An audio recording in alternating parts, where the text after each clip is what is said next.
آخر ماہین کی باتوں کا نسا پر کچھ اثر ہو ہی جاتا ہے۔ وہ یونیورسٹی میک اپ کر کے تھوڑا بہت تیار ہو کر آتی ہے۔ مہران کی نظر جب اس پر پڑتی ہے تو وہ اسے دیکھتا ہی رہ جاتا ہے۔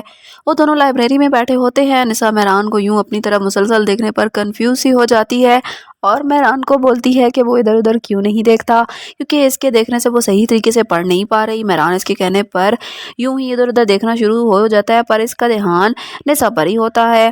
ان دونوں کے درمیان پھر سے بے تکلفی ہو جاتی ہے۔ مہران اچانک ہی رات کو نسا کی طرف آ جاتا ہے۔ نسا اس کو دیکھ کر گھبرا جاتی ہے کیونکہ اس کا حلیہ بالکل ہی گھریلو ہوتا ہے۔ وہ مہران کو ڈانٹتی ہے کہ بندہ بتا کر آتا ہے۔ وہ مہران کو ڈرائنگ روم میں بٹھا کر خود کپڑے چینج کر کے آتی ہے۔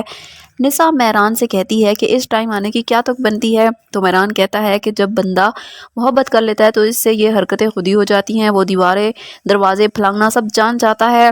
نسا کو پتا ہوتا ہے کہ مہران نے یہ سب باتیں ماہین سے سیکھی ہیں۔ وہ ان کو الٹے سیدھے مشورے دیتی رہتی ہے۔ مہران اب نسا سے ملنے کے لیے دیواروں کو چھپ چھپ کر ان کے گھر آنا شروع کر دے گا۔ اس کام میں اس نے اپنے نوکر مٹھل کو بھی ساتھ ملایا ہوتا ہے۔ نسا اور مہران ماموں جان سے محبت کے بارے میں پوچھتے رہتے ہیں کہ یہ کیسا جذبہ ہے، تو ماموں جان انہیں اپنے تجربے بتاتے رہتے ہیں۔ وہ انہیں بولتے ہیں کہ محبت اگر اندھی ہو تو سوائے روک کے کچھ نہیں دیتی۔